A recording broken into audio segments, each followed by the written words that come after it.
नमस्कार श्रोताओं, स्वीकार कीजिए हमारा अभिवादन। आकाशवाणी जयपुर के समाचार विभाग की ओर से समाचार तरंग के इस अंक में मैं सालेहा गाजी और मेरे साथ हैं मेरे सहयोगी सुदर्शन नाहर। हम आपका बहुत बहुत स्वागत करते हैं।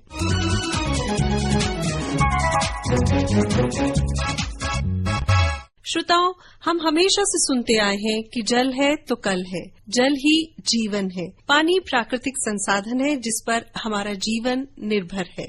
पूरे पारिस्थितिकी तंत्र की बात करें, पानी के बिना कुछ भी संभव नहीं है।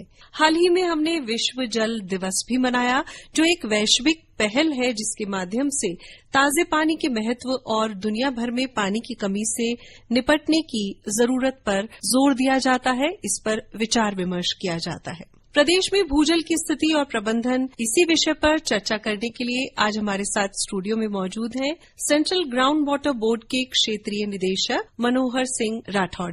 सर, स्टूडियो में आपका बहुत बहुत स्वागत है। धन्यवाद। राठौड़ साहब, सबसे पहले भूजल प्रबंधन की बात करें हम, क्योंकि पूरे प्रदेश के लिए बहुत बड़ा मुद्दा है। तो केंद्रीय भूजल बोर्ड है, उसकी क्या प्रमुख योजनाएं हैं, कौन से कार्यक्रम हैं जिनसे भूजल स्तर में सुधार हो सके? सबसे पहले तो मैं ये बताना चाहता हूं कि केंद्रीय भूमि जल बोर्ड ग्राउंड वाटर का असेसमेंट हर साल करता है और उस असेसमेंट के बिहाफ पे स्कीमें बनाने के लिए प्रोग्राम सरकार की तरफ से कार्यान्वित किए जाते हैं। उन प्रोग्रामों के तहत ही एक अटल जल स्कीम भी भारत सरकार द्वारा चलाई जा रही है। उस योजना के दौरान हमने पाया है कि कई ऐसे ब्लॉक हैं जिनमें अटल जल स्कीम चल रही है। उस स्कीम के तहत वहां पे वाटर लेवल में सुधार हुआ है और वाटर लेवल में सुधार के साथ साथ क्वालिटी में भी कुछ इम्प्रूवमेंट हुआ है। इसके अलावा सरकार की ओर से जो जल संचयन जन भागीदारी प्रोग्राम भी चलाया जा रहा है और वो भी एक तरह से वाटर लेवल को राइज करने के लिए दिशा में एक काम भारत सरकार की ओर से चलाया जा रहा है। सर, इसमें आम जन की भागीदारी है, वो किस तरीके से हो सकती है, इसके बारे में जानना चाहेंगे। आम जन अगर चाहे तो अपनी तरफ से ग्राउंड वाटर रिचार्ज करने के लिए अपने हर घर में रेन वाटर हार्वेस्टिंग स्ट्रक्चर बनाए जा सकते हैं। आम जन के द्वारा ही ये समस्या से हम निजात पा सकते हैं। सभी का अगर पार्टिसिपेशन रहेगा तो पानी की जो आज की किल्लत है उससे हम बचाया जा सकता है। साहब से ये जानना चाहेंगे कि अभी भूजल की क्या स्थिति है और आपको क्या लगता है जल संकट के प्रमुख कारण कौन से हैं और इन्हें किस तरीके से हम नियंत्रित कर सकते हैं? भारत सरकार और राजस्थान सरकार दोनों मिलकर के हर साल ग्राउंड वाटर का असेसमेंट करते हैं, जिसमें डायनेमिक ग्राउंड वाटर रिसोर्स का असेसमेंट ग्राउंड वाटर डिपार्टमेंट के वैज्ञानिक और केंद्रीय भूमि जल बोर्ड के वैज्ञानिकों के द्वारा किया जाता है। पिछले साल का जो डेटा इस तरीके से है कि पूरे राजस्थान को 302 असेसमेंट यूनिट में बांटा गया है। 302 यूनिट में से जो हमारा जो डेटा निकल के आया है, जिसमें 216 यूनिट जो है वो ओवर एक्सप्लॉइटेड है। वो एक तरह से हमारा 70% पार्ट जो है वो ओवर एक्सप्लॉइटेड में है। केवल 32 ब्लॉक ऐसे हैं जिसमें जैसे कि हमारा सेफ है पानी।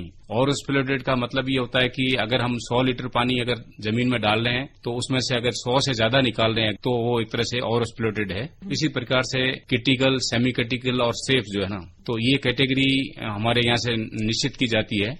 और ओवर एक्सप्लॉइटेड इलाके में नई इंडस्ट्री के लिए किसी प्रकार का दोहन करने के लिए परमिशन हमारे यहाँ से नहीं दी जाती है। और जहां तक सवाल भूजल का है, भूजल की स्थिति राजस्थान में ज्यादा अच्छी नहीं है, लेकिन क्योंकि हम इसमें वाटर हार्वेस्टिंग स्ट्रक्चर वगैरह बनाने का प्रोग्राम हमारे जल शक्ति मंत्रालय की ओर से चल रहा है, तो आने वाले समय में जरूर इनका प्रभाव आएगा और जल की उपलब्धता और जल की क्वालिटी में जरूर सुधार होगा।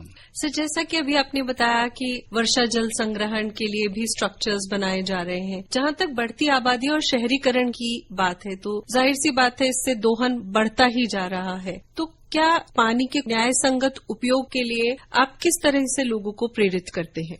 इसके लिए हमारे विभाग के द्वारा मास अवेयरनेस प्रोग्राम किए जाते हैं और मास अवेयरनेस प्रोग्राम में ये बताया जाता है कि अगर पानी की ये स्टेटस है आज की तारीख में और इस स्टेटस को अच्छा रखने के लिए आपके द्वारा क्या क्या चीजें की जा सकती हैं। जैसे कि हम लोगों को ये एजुकेट करते हैं, एक नल से अगर पानी अगर ड्रिप करके अगर गिरता है तो 24 घंटे में 60 लीटर पानी चला जाता है।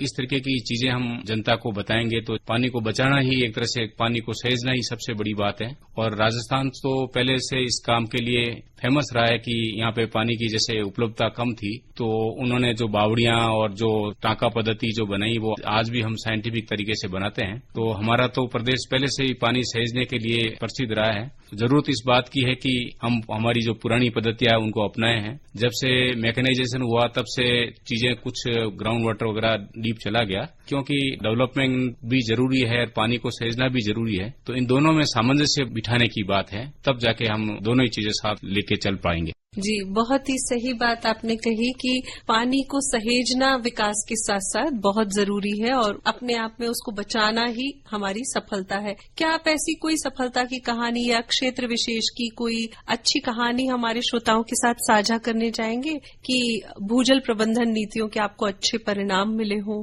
ये अभी आप देखेंगे तो लोगों ने अपने बिहार पे ही, जैसे यहाँ पे एक चौका पद्धति करके लापोड़िया करके जो दौसा जिले में गांव है, तो वहां पे जैसे कि लक्ष्मण सिंह जी शेखावत ने अपने गांव में चौका पद्धति से वाटर लेवल को बहुत ही अच्छे से सहेजा और उसकी वजह से वहां हरियाली भी हुई और पानी की भी उपलब्धता बढ़ गई है। इसके अलावा राजसमंद जिले में पालीवाल जी, उन्होंने भी अपनी तरफ से प्रयास करके वाटर लेवल को आगे बढ़ाया है। तो ये जो भी नागरिक चाहे अपनी तरफ से कंट्रीब्यूशन करके ये कर सकते हैं और नागरिकों के सहयोग से ही इतनी बड़ी समस्या को हम, या इतने बड़े लेवल पे पार्टिसिपेशन अगर नागरिकों का रहेगा तो हम इन समस्याओं से पार पा सकेंगे।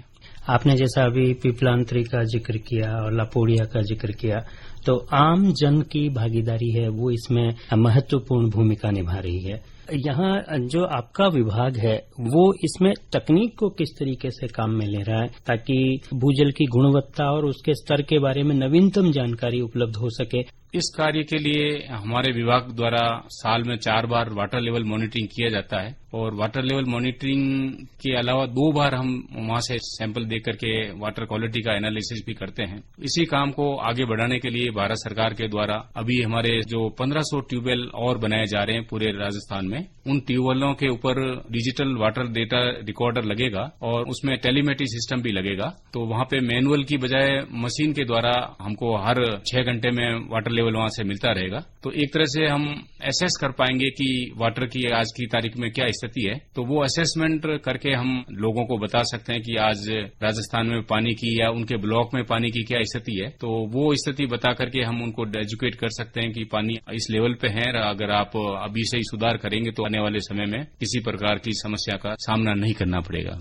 सर, जहां तक भूजल की गुणवत्ता की बात है तो उसमें सुधार के लिए क्या क्या कदम उठाए जा रहे हैं? क्योंकि कई बार प्रदूषण से भी प्रभावित होते हैं क्षेत्र, कई बार कृषि अपशिष्ट भी होते हैं, असुरक्षित सीवेज भी होता है। तो इस तरह की समस्याओं में भी बोर्ड का कोई भूमिका रहती है? बोर्ड के अंतर्गत ही एक विभाग और है, central ground water board authority. उस अथॉरिटी का काम ये है कि इंडस्ट्री और इंफ्रास्ट्रक्चर और माइनिंग के लिए वाटर एब्स्ट्रैक्शन के लिए परमिशन देने का काम भी अथॉरिटी करती है। तो ऐसे उद्योगों के ऊपर सरकार के द्वारा बंदिश लगाई जाती है और उनके एनओसी देने के वक्त में कॉम्प्लायंस के लिए जो उनमें पैरामीटर्स होते हैं, वो पैरामीटर्स का हम असेसमेंट एनओसी के दौरान और बीच में भी हम कर सकते हैं। तो जहां जहां से भी इस तरीके की अगर समस्या आती है तो हम हमारे लेवल से उनके ऊपर कार्रवाई की जाती है। इवन देन जो एनओसी हम वाटर एब्स्ट्रैक्शन के लिए देते हैं वो कैंसिल भी हमने की है। तो ये प्रयास भारत सरकार के द्वारा क्वालिटी को डेट्रियोट न हो, ग्राउंड वाटर डेट्रियोट न हो, उसके लिए किया जाता है। इसके अलावा हमारे साइंटिस्टों द्वारा बार बार जो इंडस्ट्रियल एरिया है वहां पे स्टडी की जाती है। स्टडी के जो रिजल्ट हैं वो स्टेट एडमिनिस्ट्रेशन के साथ हम शेयर करते हैं कि ये तो आज की स्थिति में है और आपको इसके समाधान के लिए ये सुझाव हमारे हैं। तो इस तरीके से बोर्ड गुणवत्ता के लिए भी सुधार करने के लिए अपना योगदान दे रहा है। यानी आप लगातार मूल्यांकन और उसकी निगरानी करते हैं। क्या कोई ऐसे मानक भी निर्धारित हैं उद्योगों के लिए, कॉर्पोरेट्स के लिए, कि उन्हें किस तरीके से पानी का इस्तेमाल करना है और किसी भी तरीके का जो अपशिष्ट है वो पानी में नहीं जाना चाहिए? इसके लिए हमने हमारी एनओसी की जो कॉम्प्लायंस कंडीशन है उसमें एसटीपी का प्रोविजन है, ईटीपी का प्रोविजन है। तो अगर उनके ईटीपी या एसटीपी अगर सही तरीके से अगर नहीं बने हुए हैं तो उनको जैसे कि हम वाटर एब्स्ट्रैक्शन की परमिशन वापस विड्रॉ भी कर लेते हैं। केंद्र सरकार के द्वारा गाइडलाइन जो इश्यू की गई है 2020 में, जिसमें इंडस्ट्रीज और इंफ्रास्ट्रक्चर इंफ्रास्ट्रक्चर और माइनिंग एक्टिविटीज के लिए ग्राउंड वाटर एब्स्ट्रैक्शन के लिए परमिशन लेना जरूरी है। तो जो भी श्रोता सुन रहे हैं तो जिनके पास भी इस तरीके की एक्टिविटी है, पेनल्टी से बचने के लिए उनसे मेरा अनुरोध रहेगा कि वो केंद्रीय भूमि जल बोर्ड के नो कैप पोर्टल और भूनीर के पोर्टल पर अप्लाई करें, जिससे किसी प्रकार की पेनल्टी से वो बच सकें और पानी का अच्छे से मैनेजमेंट हो सके। सर, आपने जैसा अभी मैंडेटरी कंडीशंस की बात की है, तो वो कौन सी कंडीशंस हैं, उसके बारे में कोई जानकारी देना चाहेंगे आप? एक तो वाटर लेवल मॉनिटरिंग करने के लिए पीजोमीटर लगाना होता है। पीजोमीटर की क्वालिटी भी उनको लेना होता है और इसके अतिरिक्त उनको पानी जितना परमिशन दिया जाता है उससे ज्यादा लेने की परमिशन नहीं होती है, अदरवाइज उस एरिया में पानी का डिप्रेशन हो सकता है। तो जितनी परमिशन दी है उतना ही हम जमीन से निकाल सकते हैं पानी। इसके लिए जैसा कि मैंने बताया टेलीमेट्री सिस्टम है। टेलीमेट्री सिस्टम से किसी भी समय ये देखा जा सकता है कि वो वाटर लेवल जो एब्स्ट्रैक्शन कर रहे हैं वो कितना कर रहे हैं। तो इसमें सरकार ने ह्यूमन इंटरवेंशन के अलावा मशीन का भी इंटरवेंशन रखा है, जिससे कि उसका नियंत्रण किया जा सकता है। हाल ही में हमने विश्व जल दिवस मनाया और संयुक्त राष्ट्र इस दिन विश्व जल विकास रिपोर्ट भी जारी करता है। वर्ष 2028 तक कई लक्ष्य भी निर्धारित किए गए हैं और अंतर्राष्ट्रीय सहयोग को बढ़ावा देने के लिए भी कुछ मजबूत कदम उठाए गए हैं। क्या वजह है कि अभी तक करोड़ों लोगों की पहुंच जो है साफ पीने के पानी तक नहीं है? भविष्य में भूजल प्रबंधन के क्षेत्र में किस प्रकार की नई पहल की आप अपेक्षा रखते हैं? सबसे बड़ा जन सहयोग का काम अगर रहेगा तो ये समस्या हमारे नहीं रहेगी। उसके लिए रेन वाटर हार्वेस्टिंग एक सबसे बड़ा कॉमन एक हमारे पास समाधान है। इस रेन वाटर हार्वेस्टिंग के द्वारा हर एक नागरिक जो पानी रेन वाटर से रन ऑफ में चला जाता है उसको बचा करके इस समस्या से हम निजात पा सकते हैं। और ये जो स्ट्रक्चर्स हैं रेन वाटर हार्वेस्टिंग के, वो ज्यादा महंगे भी नहीं हैं। अगर कोई आदमी चाहे तो या कोई भी परिवार चाहे तो अपने घर में भी लगा सकता है। भारत सरकार के द्वारा वाटर स्ट्रेच ब्लॉक हैं, उसमें जोधपुर जिले में, इसके अलावा झुंझुनू जिले में, सीकर जिले में, जैसलमेर जिले में कुछ एनीकट्स बनाए गए हैं ताकि एनीकट से पानी को रोक करके ग्राउंड वाटर में रिचार्ज किया जा सकता है। तो आर्टिफिशियल रिचार्ज करना ही आज की तारीख की एक आवश्यकता है और अगर आर्टिफिशियल रिचार्ज हम कर पाए तो अभी ग्राउंड वाटर की जो स्थिति हमारी डिट्यूट हो रही है तो उसको हम आसानी से रोका जा सकता है। तो जहां जहां जो ओवर एक्सप्लॉइटेड एरियाज हैं उनमें जैसे कि ये रिकमेंड किया जाता है कि आप रेन वाटर हार्वेस्टिंग लगाइए और आपकी छत का जो पानी जो वेस्ट चला जाता है उसको आप जमीन में प्रवाहित करिए,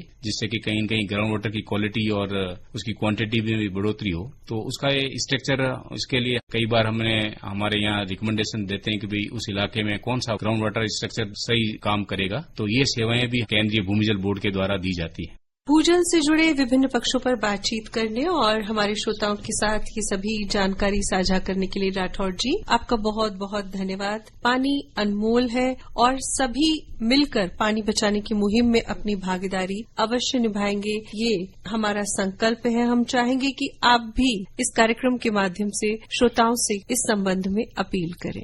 मेरा सभी श्रोताओं से यही अनुरोध है कि पानी को बचाना ही आज की आवश्यकता है, क्योंकि जो पानी 1951 में 5000 पर लीटर पर कैपिटा था वो आज आते आते करीब 1500 पर कैपिटा हो गया है। क्योंकि जनसंख्या इतनी बढ़ गई है तो हम पानी को अगर सहेजेंगे नहीं तो हो सकता है आने वाले समय में हमें दिक्कत हो। तो दिक्कत न हो उसके लिए पानी को सहेजना, पानी का प्रबंधन करना, पानी को सुरक्षा देना, वेस्टेज न हो उसके बारे में सभी लोगों को अवेयर किया जाए। गांव-गांव, ढाणी-ढाणी में बताया जाए कि पानी सीमित मात्रा में है। तो आप लोग सभी इस बारे में सोच करके पानी का सदुपयोग करेंगे तो आने वाली पीढ़ियां भी हमें याद करेगी, नहीं तो आने वाली पीढ़ियों के लिए ये दिक्कत हो सकती है पानी की वजह से।